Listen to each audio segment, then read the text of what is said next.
Қарағанды облысы Қарқаралы ауданы Сарабол ауылы номер 34-ші негізгі орта мектептің 3 сынып оқушысы Сағынтай Ғалия Мұқағали Мақатаев дос болам десең, досымды сыйла қымбаттым.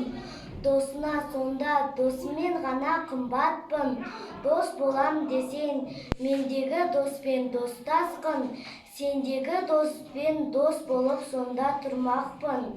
Достарым көп пе, апырау неткен жақсы едің.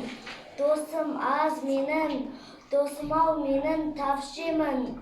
Достарменен достастыр мені асылым, достастыр мені. Достықта